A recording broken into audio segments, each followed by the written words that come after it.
Over the past decade, Kate has gradually grown into her royal role and is becoming an impactful member of the royal family, according to royal expert Joe Little.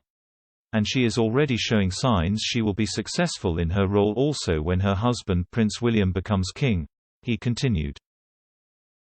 Mr. Little, the managing editor of Majesty magazine, walked express.co.uk through the Duchess' evolution within the royal family.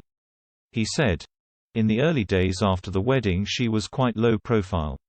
She wasn't particularly visible because she and William were living in Anglesey and were living a virtual common life because William wasn't required to do royal duties full-time.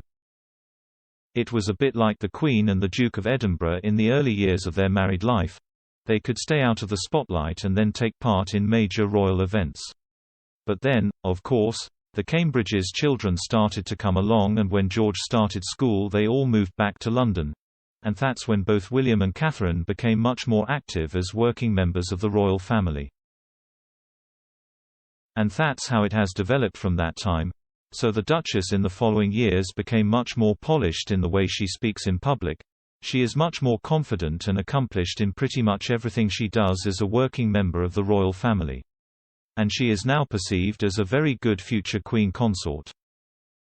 It will be a while before that happens, but what she does and the way she does it is ideally suited for the royal family in the 21st century. So the signs are very encouraging. That's what she is doing and that's what she will continue to do."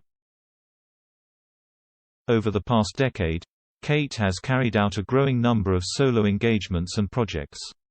Last year alone, she led a nationwide study on the early years after several months of work behind the scenes and launched the successful Hold Still photography contest. Kate officially joined the royal family in April 2011, when she married Prince William at Westminster Abbey. The pair met at St Andrews University 10 years before their nuptials and, after months of friendship, they officially started dating in 2003. According to one royal commentator, the long period of dating had been used by Prince William to introduce Kate to what being a royal means and see whether she would be ideally suited for it. Appearing on the ITV's documentary The Day Will and Kate Got Married, Mr. Lacey explained, "It's been said that William was auditioning Catherine for her future role. And I think there's a truth to that. William is the future King of Britain and the Commonwealth and, like it or not, part of his job was to choose a consort who would do the job well."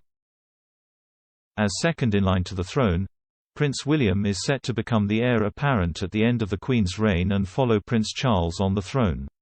He and Kate will automatically inherit from Prince Charles the dukedoms of Cornwall and Rothesay when the Prince of Wales ascends to the throne.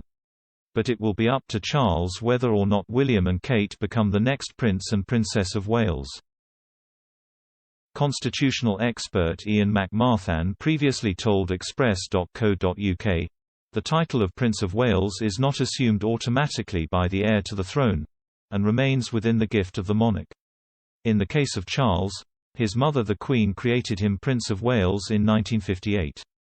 In the event of the Duke of Cambridge being made Prince of Wales, Catherine would automatically become Princess of Wales." The last Princess of Wales in the UK has been Princess Diana, who assumed the title upon marrying Prince Charles in 1981.